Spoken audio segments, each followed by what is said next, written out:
Não, some! Você não pode escapar. Isso não acabou!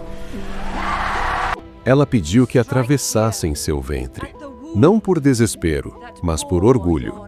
Quando os soldados invadiram seus aposentos com ordens do próprio filho, Agripina Menor olhou para as lâminas e disse com a voz firme de quem passou décadas no centro do poder: "Ataquem aqui." Foi daqui que ele saiu. Era uma mulher que havia envenenado um imperador, manipulado um senado e colocado um menino no trono mais poderoso do mundo.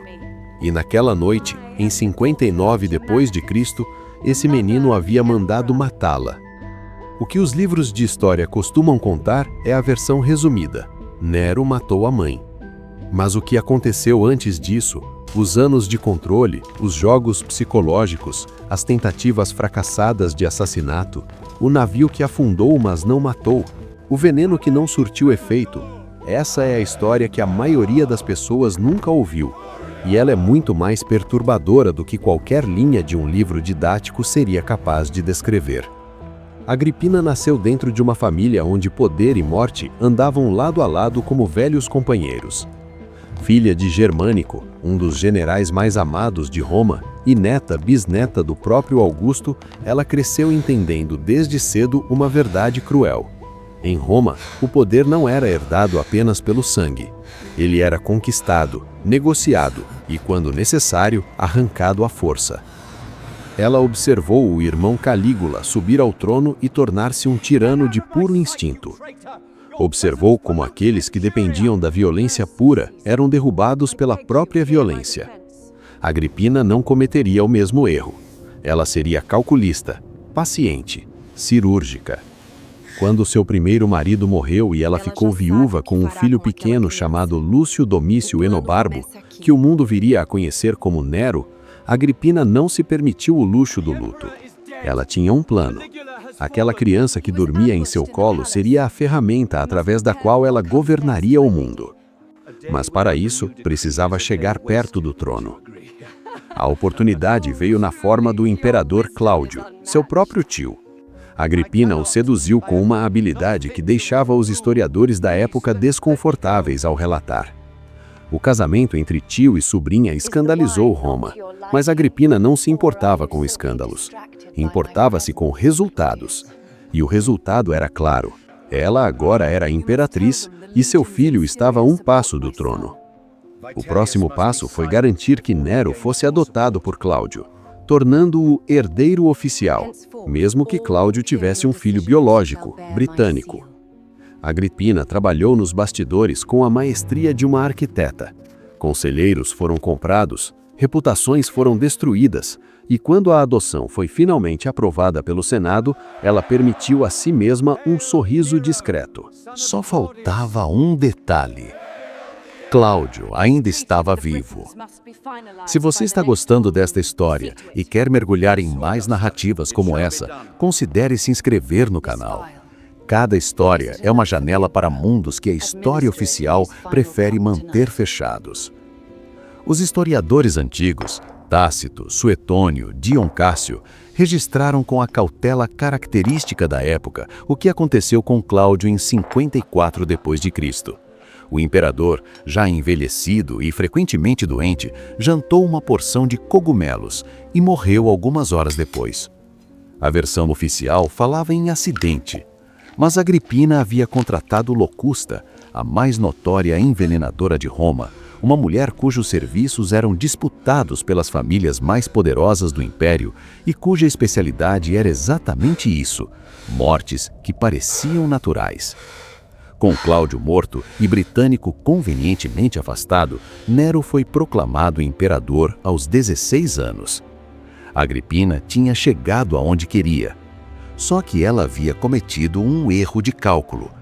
Ela havia subestimado o que acontece quando você passa anos dizendo a uma criança que o poder dela vem de você. Nos primeiros anos do reinado, Agripina governou como se o trono fosse dela. Ela comparecia às audiências sentada ao lado do filho. Quando embaixadores estrangeiros chegavam para tratar de assuntos de Estado, ela aparecia. Suas moedas foram cunhadas com o rosto dela tão proeminente quanto o de Nero. Ela assinava documentos, interferia em julgamentos, demitia e nomeava conselheiros conforme seus interesses. Nero, nos primeiros meses, aceitou. Ele ainda era jovem demais, inseguro demais e dependente demais da estrutura que a mãe havia construído ao redor dele. Mas havia 2 homens ao lado do imperador que percebiam o que estava acontecendo. Sêneca, o filósofo que era seu tutor, e Burro, o chefe da guarda pretoriana. Ambos entendiam que o imperador que não governava era uma ameaça para si mesmo e para Roma. Aos poucos começaram a trabalhar para afastar Agripina das decisões centrais. E então, Nero conheceu Popéia Sabina. Popéia era casada, inteligente e extraordinariamente bela. Ela era tudo o que Agripina não queria nas proximidades do filho, independente, influente e completamente fora do controle da imperatriz-mãe. Nero se apaixonou com a intensidade de quem nunca havia sido deixado amar livremente antes. Agripina reagiu como sempre havia reagido às ameaças, com pressão. Ela invadiu os aposentos do filho, confrontou-o, ameaçou revelar segredos políticos, lembrou-o repetidas vezes que sem ela ele não seria nada, que o trono havia sido construído sobre os ossos que ela havia enterrado, que a morte de Cláudio, a adoção, o afastamento de Britânico, tudo havia sido obra dela. Nero ouvia e sentia o ódio crescer. Havia também rumores, histórias que circulavam em sussurros pelos corredores do palácio e que os historiadores registraram com evidente desconforto, sobre a natureza da relação entre mãe e filho. Tácito escreveu sobre esses relatos com a cautela de quem não queria ser acusado de exagero, mas tampouco podia ignorar o que era amplamente comentado em Roma. A proximidade de Agripina com o filho havia cruzado fronteiras que não deveriam ser cruzadas, e isso, seja verdade, exagero ou propaganda política, aumentou ainda mais a instabilidade psicológica que começava a consumir Nero por dentro. Ele precisava se livrar dela. Mas como matar a mulher que havia colocado você no trono? A mulher que conhecia todos os seus segredos? A mulher que havia sobrevivido a décadas de intrigas e ainda estava de pé? A primeira tentativa foi a mais óbvia: veneno. Nero recorreu à mesma locusta que a mãe havia usado contra Cláudio. A ironia não passou despercebida pelos que sabiam da encomenda. Mas quando o veneno foi administrado, Agripina bebeu e não morreu. Ela havia passado anos se imunizando. O mitridatismo, a prática de ingerir doses crescentes de veneno para construir resistência, era conhecido na época, e Agripina, que havia vivido toda a vida rodeada de perigos, havia se preparado exatamente para isso. Nero precisou de outro plano. O navio foi uma obra de engenharia maquiavélica. Um arquiteto naval de confiança construiu uma embarcação especial com um mecanismo oculto. O teto do camarote principal poderia ser acionado para desabar sobre quem estivesse dentro. Se isso não bastasse, o próprio casco do barco havia sido projetado para se abrir e afundar rapidamente. Nero convidou a mãe para um jantar em Baias, uma cidade costeira onde os ricos romanos tinham suas vilas de verão. A reconciliação havia sido encenada com a delicadeza de quem aprendeu com a melhor manipuladora de Roma.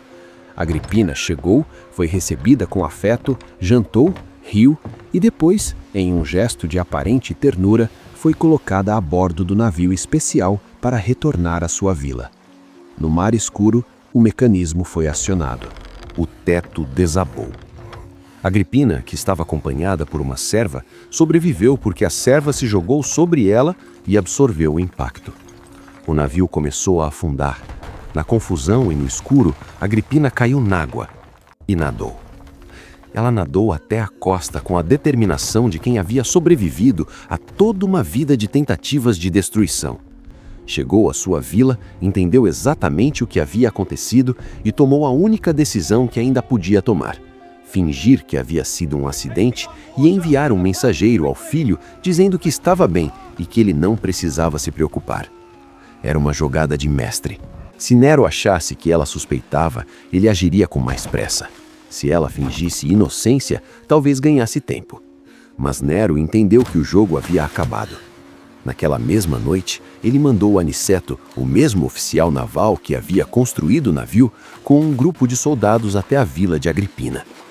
Quando os homens invadiram o quarto, ela estava sozinha. A serva havia fugido. Não havia mais jogadas possíveis. Não havia mais manipulação, nem veneno, nem mecanismo secreto que pudesse salvá-la. Os soldados se aproximaram. E foi então que Agripina, aquela mulher que havia envenenado um imperador, manipulado um senado e moldado o destino de Roma com suas próprias mãos, fez a última coisa que ninguém esperava. Ela não implorou, não tentou negociar. Abriu o manto, expôs o ventre e disse as palavras que os historiadores registrariam e que ressoariam por 2 milênios. Ataquem aqui, foi daqui que ele veio. Era orgulho, era desafio, era talvez a afirmação final de que mesmo na morte ela não permitiria que o filho tivesse a última palavra. Os soldados a mataram. Se esta história tocou você de alguma forma, inscreva-se no canal. Há muito mais por explorar sobre os homens e mulheres que moldaram o mundo e pagaram preços terríveis por isso. O que aconteceu com Nero depois é a parte que as pessoas costumam conhecer. O incêndio de Roma, as perseguições aos cristãos, a execução de rivais, o assassinato da própria esposa, Otávia. Mas o que poucos percebem é que depois da morte de Agripina, algo dentro de Nero se quebrou de um jeito que não voltaria a se consertar. Os pesadelos começaram naquela mesma noite. Tácito escreve que Nero não conseguiu dormir depois do assassinato, que a imagem da mãe o perseguia, que acordava gritando, que chegou a contratar sacerdotes e magos para tentar exorcizar o fantasma da mulher que havia mandado matar, que em alguns momentos ele acreditava genuinamente ver o rosto dela no escuro. Os médicos modernos que estudaram o comportamento de Nero depois de 59 d.C. identificam uma clara deterioração psicológica. A paranoia aumentou exponencialmente. A crueldade, que antes tinha ao menos um cálculo político por trás, tornou-se cada vez mais arbitrária e impulsiva. Ele mandava matar não apenas por necessidade, mas por prazer ou por capricho, como se estivesse testando repetidamente se era capaz de fazer aquilo sem consequências. Como se cada morte fosse uma tentativa de provar a si mesmo que a morte da mãe também havia sido apenas isso, uma decisão sem peso. Mas o peso estava lá. Havia sido plantado décadas antes, quando uma mulher ambiciosa decidiu usar um filho como instrumento de poder. Ela havia ensinado a ele, pela própria vida, que as pessoas podiam ser sacrificadas em nome de objetivos maiores, que o poder justificava os meios, que mesmo os mais próximos eram peças num tabuleiro. E ele havia aprendido bem demais. Em 68 d.C., 13 anos depois de ordenar a morte da mãe, Nero foi abandonado por todos. O Senado o declarou inimigo público. Seus generais se voltaram contra ele. O imperador mais poderoso do mundo fugiu de Roma escondido, com apenas 4 servos leais. Quando percebeu que a captura era inevitável e que seria executado publicamente com humilhação, pediu a um liberto que o ajudasse a morrer. Suas últimas palavras registradas foram: "Que artista morre comigo." Havia algo tragicamente revelador nisso. Não um pedido de perdão, não um pensamento sobre os que havia matado, apenas o lamento de alguém que, até o fim, via a própria vida como uma performance. Uma performance dirigida desde o início por uma mãe que havia acreditado que o poder podia ser fabricado e controlado, e que havia criado, em vez disso, algo que não conseguia mais controlar. O monstro não havia surgido do nada.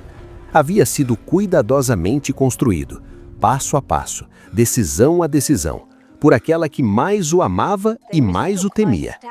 Agripina havia plantado em Nero cada ferramenta que ele depois usaria contra ela. A frieza diante do necessário, a capacidade de sorrir enquanto planejava, a certeza de que o poder valia qualquer preço. E no final, ele apenas havia cobrado o preço dela.